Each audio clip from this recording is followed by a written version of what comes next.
दरम्यान गोळीबार करणारा गृहमंत्र्यांच्याच पक्षाचा आमदार आहे आणि या गोळीबाराच्या घटनेप्रकरणी गृहमंत्र्यांनी राजीनामा द्यावा अशी मागणी खासदार सुप्रिया सुळे यांनी केली आहे। कल्याण गोळीबाराचा मुद्दा दिल्ली दरबारी देखील संसदेत मांडणार असल्याचं सुप्रिया सुळे यांनी सांगितलंय।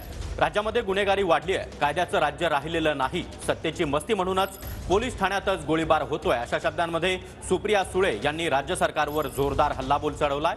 तर उल्हासनगरातील गोळीबार प्रकरणामध्ये फडणवीसांचा काय संबंध असा सवाल त्यानंतर छगन भुजबळ यांनी विचारला। देशाच्या डोळ्यासमोर असा जर गोळीबार होत असेल तर या राज्याच्या गृहमंत्र्यांनी राजीनामा दिला पाहिजे की आणि माझी माननीय मुख्यमंत्र्यांना विनंती आहे की चाललंय तरी काय, गुंडा राज आहे हे महाराष्ट्र आहे, हे छत्रपतींचा महाराष्ट्र आहे, शाहू फुले आंबेडकरांचा महाराष्ट्र आहे आणि अशा सुसंस्कृत महाराष्ट्रामध्ये गँगवॉर चालले असतील आणि त्या पोलीस स्टेशन मध्ये सत्तेमधले असलेले आमदार कलत असतील तर याच्यावर स्ट्रॉंग ऍक्शन झाली पाहिजे। मी हा मुद्दा इथे नाही, मी दिल्ली दरबारी सोमवारी मी पार्लमेंटमध्ये हा मुद्दा उचलणार आहे। मी स्वतः देशाच्या गृहमंत्र्यांची भेट घ्यायची सोमवारी वेळ मागणार आहे की महाराष्ट्रामध्ये चाललंय काय।